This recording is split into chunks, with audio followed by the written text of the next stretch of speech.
সে কোন বন্ধু বলো বেশি বিশ্বস্ত, কার কাছে মন খুলে দেয়া যায়, কার কাছে সব কথা বলা যায়,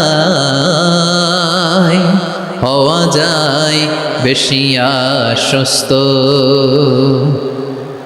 তার নাম আহমদ, বড় বিশ্বস্ত। সে কোন বন্ধু বলো বেশি বিশ্বস্ত, কার কাছে মন খুলে দেয়া যায়, কার কাছে সব কথা বলা যায়, হওয়া যায় বেশি আশ্বস্ত। তার নাম আহমদ, বেশি বিশ্বস্ত। আমি আজকের এই চমৎকার রজনীতে আলোচনা করবার জন্য সূরাতুল আহজাবের 45-46 এই দুটি আয়াতকে চুজ করেছি। এই দুটি আয়াতের আলোকে কিছু কথা আপনাদের সাথে শেয়ার করব। আওয়াজ করে পড়ুন ইনশাআল্লাহ। যেখানে আল্লাহ তাআলা বিশ্বনবীর 5টি বৈশিষ্ট্যের কথা বলেছেন। কয়টি? বিশ্বনবী সাল্লাল্লাহু আলাইহি ওয়াসাল্লামের জীবনী, ওনার বায়োগ্রাফি নিয়ে কথা বলাটা দুষ্কর, কারণ এটার কোনো শেষ নাই, কুল নাই, কিনারা নাই, বিয়ন্ডলেস, বাউন্ডলেস, বটমলেস। সুবহানাল্লাহ বলেন। কারণ তিনি তো এমন নবী যিনি হ্যাঁ বললে এটা শরীয়তে হালাল হয়ে যায়। নবীর মুখ দিয়ে যদি বের হয় হ্যাঁ, নাম, ইয়েস, তাহলে এটা হালাল। ঠিক কিনা বলেন? এ নবীর মুখ দিয়ে যদি না বের হয় যে না, নো, তাহলে এটা শরীয়তে হারাম হয়ে যায়। কেমন নবী আমরা পেয়েছি, যিনি হ্যাঁ বললে হালাল, না বললে হারাম, যিনি সাব্বাবা, এই আঙ্গুলি উপরের দিকে উঁচু করলে চাঁদ ভেঙে 2 টুকরা হয়ে যায়, যে নবী জমিন থেকে পা উঁচু করলে আল্লাহর আরশে মেরাজে চলে যায়। এমন নবীর উম্মত আমরা হয়েছি। যে নবীকে বাদ দিলে কোরআন বোঝা যায় না, কারণ এই নবীর উপরই কোরআন নাজিল করেছে কে? এ নবীকে বাদ দিলে হাদিস বোঝা যায় না, কারণ হাদিস তো এ নবীর মুখনিসৃত পবিত্র বাণী। সুবহানাল্লাহ পড়েন। এ নবীকে বাদ দিলে জান্নাত চিনা যায় না, কারণ জান্নাত তিনি চাক্ষুষ দেখে এসে আমাদেরকে মেরাজ শেষে বর্ণনা করে শুনিয়েছেন। এ নবীকে বাদ দিলে জাহান্নাম চেনা যায় না, এ নবীকে বাদ দিলে আমার রবকে চেনা যায় না। ঠিক কিনা বলে? তো বিশ্বনবীর 5টি বৈশিষ্ট্যের কথা আল্লাহ তাআলা এই সূরাতে উল্লেখ করেছেন। আল্লাহ রাসূল সাল্লাল্লাহু আলাইহি ওয়াসাল্লাম যখন মক্কাতে দাওয়াত দিচ্ছিলেন, মক্কার কুরাইশরা নানাভাবে বিষ্ণু ইসা ইসলামকে কষ্ট দিচ্ছিল, নানাভাবে ট্যাগিং করছিল, মিথ্যা অপবাদ দিচ্ছিল। কখনো কখনো তারা বিশ্বনবীকে বলছিল মিথ্যাবাদী, কাযযাব। কখনো বলছিল যে তুমি হচ্ছে জাদুকর, সাহের। কখনো বলেছে শায়ের, মুহাম্মদ তুমি কবি। কখনো বলেছে কাহেন, মুহাম্মদ তুমি গণক। এবং কখনো বলেছে মুহাম্মদ তুমি হচ্ছে মাজনুন, মানে পাগল। আওয়াজ করে সবাই পড়ুন নাউযু বিল্লাহি মিন যালিক। তাহলে বিশ্বনবীকে মৌলিকভাবে এই 5টি অপবাদ দিয়েছে। আমার কলেজের টুকরা সিলেটের ভাইরা, বিশ্বনবীর ব্যাপারে মিথ্যা অপবাদ মৌলিকভাবে দিয়েছে কয়টি? 5টি। বলেছে তুমি মিথ্যাবাদী, বলেছে তুমি গণক, তুমি কবি, তুমি পাগল, তুমি জাদুকর। বিশ্বনবীকে যে এই 5টি অপবাদ দেয়া হলো, আল্লাহ তাআলা এটা সহ্য করেননি। এই 5টি অপবাদের বিপরীতে আল্লাহ তাআলা বিশ্বনবীর 5টি চমৎকার বৈশিষ্ট্য উল্লেখ করে সূরাতুল আহজাবের 2টি আয়াত নাজিল করেছেন। আওয়াজ করে পড়েন আল্লাহু আকবার। 5টি চমৎকার বৈশিষ্ট্য সূরাতুল আহজাবের ভেতরে রব্বুল আলামিন উল্লেখ করে আমাদেরকে জানিয়ে দিচ্ছেন, ইয়া আইয়ুহান নাবিয়্যু ইন্না আরসালনাকা শাহিদান ওয়া মুবাশশিরান ওয়া নাযীরা ওয়া দাঈয়ান ইলাল্লাহি বিইذনিহি ওয়া সিরাজাম মুনীরা। পড়েন আল্লাহু আকবার। রব্বুল আলামিন ডেকে বলেন, ও নবী, নিশ্চয় আমি আপনাকে সাক্ষ্যদাতা রূপে প্রেরণ করেছি, সুসংবাদদাতা রূপে প্রেরণ করেছি, সতর্ককারী রূপে প্রেরণ করেছি। আল্লাহর দিকে আহ্বানকারী রূপে প্রেরণ করেছি, আর আলো দানকারী চেরাগ রূপে, প্রদীপ রূপে প্রেরণ করেছি। পড়েন সুবহানাল্লাহ। পাঁচটা বৈশিষ্ট্য। এক নম্বরে আল্লাহ তাআলা বলেন, হে নবী, নিশ্চয় আমি আপনাকে সাক্ষ্যদাতা হিসেবে প্রেরণ করেছি। সাক্ষ্যদাতা, বিষ্ণু ইসলাম সাক্ষ্য দিবেন, এজন্য শাহিদ। শাহিদ মানে সাক্ষ্যদাতা। আওয়াজ করে বলুন, শাহিদ মানে কি? তিনি সাক্ষ্য দিবেন। মুবাশশির, দুই নম্বর বৈশিষ্ট্য হচ্ছে তিনি মুবাশশির। মুবাশশিরুম বিরাহমাতিল্লাহি ওয়া বিল জান্নাহ, তিনি আল্লাহর রহমতের সুসংবাদ দেন, তিনি আল্লাহর জান্নাতের সুসংবাদ দেন। সুবহানাল্লাহ পড়েন। তিন নম্বর বৈশিষ্ট্য হচ্ছে নাযীর, তিনি সতর্ককারী। ওয়ার্নার, তিনি সাবধান করতে এসেছেন, রিমাইন্ডার দিতে এসেছেন যে আল্লাহর পথে যদি না চলো, শিরকি কাজ যদি না থামাও, তাহলে এমন আযাব আসবে আল্লাহর পাকড়াও থেকে তুমি বাঁচতে পারবে না। তিনি নাযীর। বিষ্ণু ঈসা ইসলামের 4 নম্বর বৈশিষ্ট্য হচ্ছে দাঈয়ান ইলাল্লাহ, তিনি আল্লাহর দিকে আহ্বানকারী। এই যে আমরা আমাদেরকে পরিচয় দেই যে আমরা দাঈ, বলি না? বলি যে উনি হচ্ছেন একজন দাঈ ইলাল্লাহ। বহু বচন আমরা বলি আদ-দুআত ইলাল্লাহ, এটা কোরআনের এই আয়াত থেকে এসেছে। ওয়া দাঈয়ান ইলাল্লাহি বিইذনিহি, আল্লাহর আদেশে বিষ্ণু ঈসা ইসলাম আল্লাহর দিকে মানুষকে ডাকেন। এবং বিষ্ণু ঈসা ইসলামের 5 নম্বর বৈশিষ্ট্য হচ্ছে সিরাজাম মুনীরা, আলোদানকারী প্রদীপ, আলোকদীপ্ত প্রদীপ, যে আলো দিয়ে তিনি গোটা বিশ্বকে আলোকিত করেছেন। আওয়াজ করে পড়েন আল্লাহু আকবার। তাহলে মোট 5টি বৈশিষ্ট্য নিয়ে আমরা কথা বলবো বিশ্বনবীর। 1 নম্বরে হচ্ছে শাহিদ, বিশ্বনবী সাক্ষী দিবেন। কি দিবেন? He will be witness for all prophets and for us. তিনি নবীদের উপরও সাক্ষী দিবেন, আবার উম্মতের উপরও সাক্ষী দিবেন। সুবহানাল্লাহ পড়েন। কিয়ামতের দিন আল্লাহ তাআলা প্রত্যেক নবীকে জিজ্ঞেস করবেন যে তুমি কি তোমার উম্মতের কাছে আমি যা যা পৌঁছাতে বলেছিলাম পৌঁছিয়েছো? নবীরা বলবে আল্লাহ আমি পৌঁছিয়েছি। নবীদের কথা ঠিক কিনা, সত্য কিনা, এর সপক্ষে তখন বিশ্বনবী সাক্ষী দিবেন। সুবহানাল্লাহ পড়েন। এজন্য রব্বুল আলামিন বলেন ফাকাইফা ইযা জিনা মিন কুল্লি উম্মাতিন বিশাহীদিন ওয়া জিনা বিকা আলা হাউলাই শাহীদা। তখন কেমন হবে যখন প্রতিটি উম্মত থেকে আমি একজনকে সাক্ষ্য হিসেবে বের করে আনবো, আর তাদের উপরে নবী আমি আপনাকে সাক্ষ্য বানাবো। পড়েন সুবহানাল্লাহ। তাহলে সব উম্মতের ব্যাপারে সেই উম্মতের নবীরা সাক্ষ্য দিবে, আর ওই নবীদের উপরে আমাদের নবী বিশ্বনবী সাক্ষ্য দিবেন। সুবহানাল্লাহ পড়েন। এজন্য বিশ্বনবী হচ্ছেন শাহিদ। শাহিদের আরেকটা ব্যাখ্যা হচ্ছে বিশ্বনবী সাল্লাল্লাহু আলাইহি ওয়াসাল্লাম আমাদের সাক্ষীর উপরে তিনি সাক্ষী দিবেন। তিনি নবীদেরও সাক্ষী, আবার আমাদের উপর উম্মতের উপরও সাক্ষী। সুবহানাল্লাহ পড়েন। রব্বুল আলামিন বলেন ওয়াকাযালিকা জাআলনাকুম উম্মাতান ওয়াসাতান লিতাকুনু শুহাদা আলান নাস ওয়া ইয়াকুনার রাসূলু আলাইকুম শাহীদা।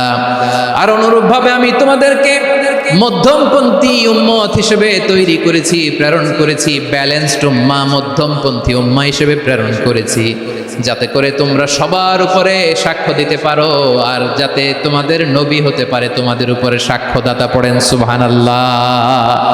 আমরা হচ্ছি ব্যালেন্সড উম্মাহ, আমরা সবার ব্যাপারে সাক্ষ্য দিব, আর আমাদের উপর সাক্ষ্য দিবে স্বয়ং বিশ্বনবী। সুবহানাল্লাহ পড়েন।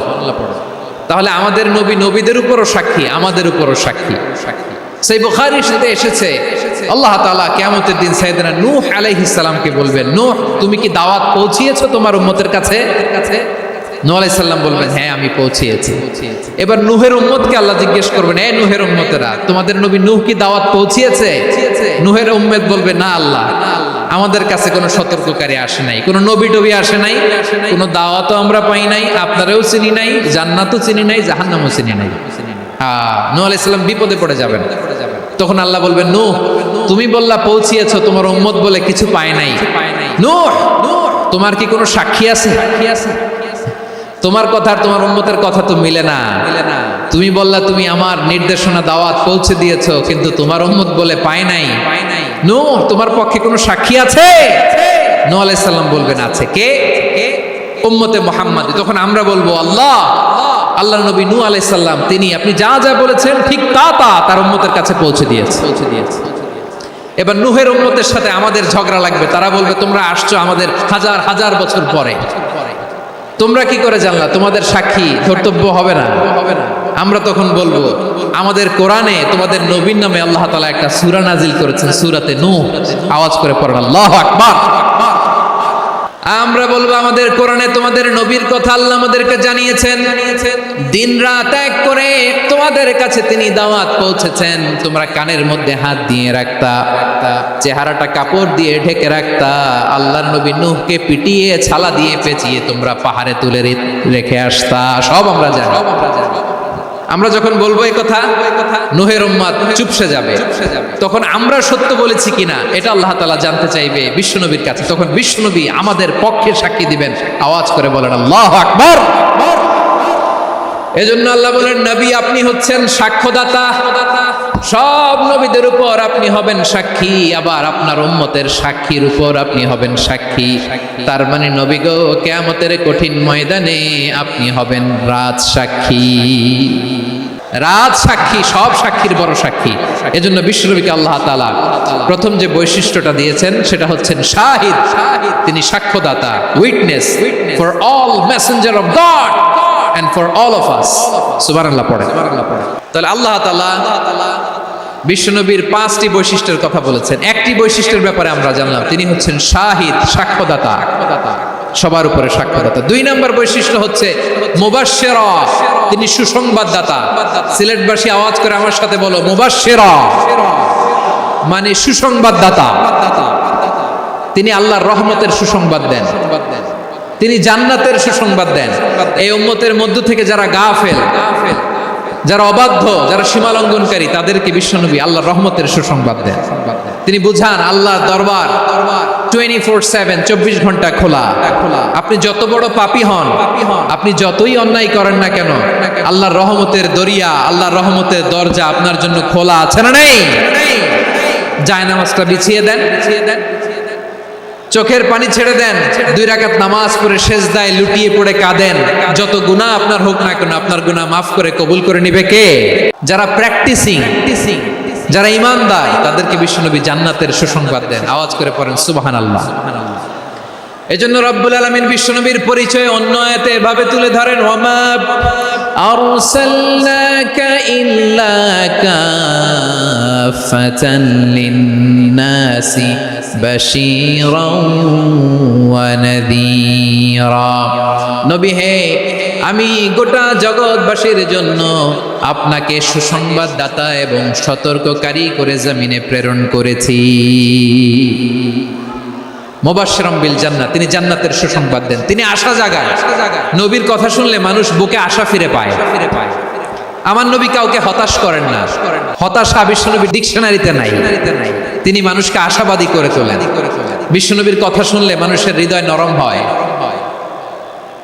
তারা আশা ফিরে পায়। বিশ্বনবীর মুখ নিঃসৃত পবিত্র প্রতিটি কথাই আশা জাগানিয়া। সুবহানাল্লাহ পড়েন। আপনি প্রিয় নবীর মুখ নিঃসৃত বাণীগুলো পড়েন, কথামালাগুলো শোনেন, দেখবেন আশা পাবেন, বুকে আশা পাবেন, ভালোবাসা পাবেন। কারণ তিনি এমন সত্তা, এমন পার্সোনালিটি, তার কথা শুনলে হৃদয় নরম হয়ে যায়। মনে হয় হৃদয় খুলে তারে দিয়ে দেই, সব কথা যেন তারে বলা যায়। আওয়াজ করে বলেন ঠিক কিনা? সে কোন বন্ধু বলো বেশি বিশ্বস্ত, সে কোন বন্ধু বলো বেশি বিশ্বস্ত, কার কাছে মন খুলে দেয়া যায়, কার কাছে সব কথা বলা যায়, হওয়া যায় বেশি আশ্বস্ত। তার নাম আহমদ, বড় বিশ্বস্ত। সে কোন বন্ধু বলো বেশি বিশ্বস্ত, কার কাছে মন খুলে দেয়া যায়, কার কাছে সব কথা বলা যায়, হওয়া যায় বেশি আশ্বস্ত। তার নাম আহমদ বেশি বিশ্বস্ত। যে জন কখনো ব্যথা দিতে জানে না, যে জনকে বলি মুছে দেহি বেদনা, যে জন কখনো ব্যথা দিতে জানে না, যে জনকে বলি মুছে দেহি বেদনা, হৃদয়ের হাহাকার কবুল করে নিতে আর কারে বুক এত প্রশস্ত, তার নাম আহমদ বেশি বিশ্বস্ত। প্রিয় ভাইরা, বিশ্বনবী তিনি মানুষের হৃদয়ে আশা জাগান। আমরা মানুষকে ভয় দেখাই, আমরা ইসলামকে এমন কঠিন ভাবে উপস্থাপন করি, মানুষ ভয় পেয়ে যায়। বিশ্বনবী মানুষকে ভয় দেখাতেন না, তিনি আশা দিতেন, ভরসা দিতেন। কানা রাসূলুল্লাহ সাল্লাল্লাহু আলাইহি ওয়াসাল্লাম ইযা বাআসা আহাদান মিন আসহাবিহি ফি আমরিহি কানা ইয়াকুল বাশশিরু ওয়ালা তুনাফিরু ইয়াসসিরু ওয়ালা তুআসসিরু। কাউকে কোনো দায়িত্ব দিয়ে পাঠালে সাহাবাদেরকে তিনি বলে দিতেন প্রত্যেককে যে বাশশিরু ওয়ালা তুনাফিরু, মানুষকে সুসংবাদ দিও, দিন থেকে ভাগিও না, সহজভাবে ইসলামকে উপস্থাপন করো, ইসলামের শিক্ষাটাকে জটিল করে উপস্থাপন করো না। সুবহানাল্লাহ, কত চমৎকার, কত সুন্দর আমাদের ধর্ম। তিনি বলেছেন সহজ করো, কঠিন করো না, সুসংবাদ দাও, মানুষকে দিন থেকে ভাগিও না। সুবহানাল্লাহ বলেন। তাহলে বিশ্বনবী মানুষকে জান্নাতের সুসংবাদ দিয়েছেন। He was the bearer of glad tidings, জান্নাতের সুসংবাদদাতা। তিনি এমন ভাবে জান্নাতের নাজ নেয়ামতের চিত্রায়িত করেছেন, উপস্থাপন করেছেন, সাহাবাদেরকে তিনি জান্নাতের পাগল বানিয়ে ছেড়েছেন। পড়েন সুবহানাল্লাহ। আমরা তো টাকার পাগল, ক্ষমতার পাগল, দাপটের পাগল। বিশ্বনবীর সাহাবারা ছিলেন আল্লাহর জান্নাতের পাগল। কিসের পাগল? আমরাও আল্লাহর জান্নাতের পাগল হতে চাই কি চাই না? বিশ্বনবী সাহাবাদেরকে জান্নাতের পাগল বানিয়েছেন। বদরের ময়দানে এই পাশে কোরাইশ, এই পাশে মুসলমানেরা। বিশ্বনবী জালামাই ভাষণ দিলেন, বললেন কুমু ইলা জান্নাতিন আরদুহাস সামাওয়াতি ওয়াল আরদ উইদ্দাত লিল মুত্তাকিন। আমার সাহাবারা ওই জান্নাতের দিকে ছোট, যে জান্নাত আকাশ জমিন বিস্তৃত। তোমরা দেখতে পাচ্ছ এটা বদরের ময়দান না, এটা আল্লাহর জান্নাত। আওয়াজ করে পড়েন আল্লাহু আকবার। বিশ্বনবী বললেন ছোট ওই জান্নাতের দিকে, যে জান্নাতের বিস্তৃতি আকাশ জমিন বিস্তৃত। বিশ্বনবীর এই কথা শোনার পরে এক আনসারী সাহাবী সাইয়েদনা উমাইর ইবনুল হুমাম রাদিয়াল্লাহু তাআলা আনহু খেজুর খাচ্ছিলেন। তিনি বিশ্বনবীর দিকে তাকিয়ে কথা শুনছেন আর খেজুর খাচ্ছেন। যখন বিশ্বনবী বললেন জান্নাতের দিকে ছোট, যে জান্নাত আকাশ জমিন বিস্তৃত, বিশ্বনবীর কথা শোনা মাত্র সাইয়েদনা উমাইর ইবনুল হুমাম বললেন বাহ বাহ। কি বললেন? বাহ বাহ মানে চমৎকার, মাশাআল্লাহ চমৎকার। আমরা ইদানিং কালে চমৎকার কিছু দেখলে ইংরেজিতে বলে ফেলি না ওয়াও ওয়াও, বাহ বাহ, মাশাআল্লাহ। বিশ্বনবী বললেন মা ইয়াহমিলুকা আলা কওলিকা বাহ বাহ ইয়া উমাইর। ও উমাইর, আমার এই কথা শুনে তুমি কেন বললা বাহ বাহ, চমৎকার চমৎকার কেন বললা? সাইয়েদনা উমাইর ইবনে হুমাম রাদিয়াল্লাহু তাআলা আনহু বললেন ইয়া রাসূলুল্লাহ, আপনার এই কথা শুনে আমি বড্ড খুশি হয়েছি, আর আমি প্রত্যাশা করছি আমি যদি ওই জান্নাতের মালিক হতে পারি তাহলে কতই না ভালো হতো। সুবহানাল্লাহ বলেন। বিশ্বনবী বললেন ছোট ওই জান্নাতের দিকে, যে জান্নাত আকাশ জমিন বিস্তৃত। আপনার এই চমৎকার মুখনিসৃত কথা শুনে আমার হৃদয়ের মধ্যে জান্নাতি হওয়ার বাসনা জেগে উঠলো, এজন্য বলেছি বাহ বাহ, আমি যদি ওই জান্নাতে যেতে পারতাম কতই না ভালো হতো। উমাইরের কথা শুনে বিশ্বনবী বললেন ঠিক আছে উমাইর, জান্নাতে ঢোকার জন্য, এই জান্নাতের অধিবাসী হওয়ার জন্য যেহেতু তোমার এত আকাঙ্ক্ষা, আমি বলে দিলাম আনতা মিন আহলিহা, তুমি আল্লাহর ওই জান্নাতের অধিবাসী হবা। যাও উমাইর, তুমি ওই জান্নাতের অধিবাসী, ওই জান্নাতে তুমি ঢুকবা, তুমি জান্নাতি। তার মানে সহজ কথায় তুমি জান্নাতি। সুবহানাল্লাহ বলেন। যখনই বিশ্বনবী বললেন জান্নাতি, সাইয়েদনা উমর রাদিয়াল্লাহু তাআলা আনহু খেজুর খাচ্ছিলেন আর মনে মনে ভাবে, বিশ্বনবী যখন ওয়ারেন্টি দিয়েছে, বিশ্ব নবী যখন গ্যারান্টি দিয়েছে আমি জান্নাতে যাব, তাহলে হাতে তো এখনো 3টা খেজুর বাকি। এই 3টা খেজুর যদি খাই তাহলে জান্নাতে ঢুকতে দেরি হয়ে যাবে। সুবহানাল্লাহ পড়েন। হাতে কয়টা খেজুর? 3টা খেজুর। বিশ্বনবী বললেন উমাইর আনতা মিন আহলিহা, তুমি ওই জান্নাতের অধিবাসী, তুমি জান্নাতি। উমাইর চিন্তা করলেন আমি জান্নাতি, নবীর মুখ দিয়ে যখন বেরোইছে ওই জান্নাতে তো আমার ঢুকতেই হবে, কিন্তু হাতে 3টা খেজুর খেয়ে যদি জিহাদের ময়দানে যাই তাহলে জান্নাতে যেতে তো দেরি হয়ে যাবে। এই চিন্তা আসা মাত্রই খেজুর 3টাকে তিনি ছুঁড়ে মারলেন, তলোয়ার বের করে আল্লাহু আকবার বলে বদরের ময়দানে ঝাঁপিয়ে পড়লেন। আল্লাহর শত্রুদেরকে কচুকাটা করে এক পর্যায়ে শাহাদাতের সুধা পেয়ে নিজেও জান্নাতি হয়ে গেলেন। পড়েন সুবহানাল্লাহ।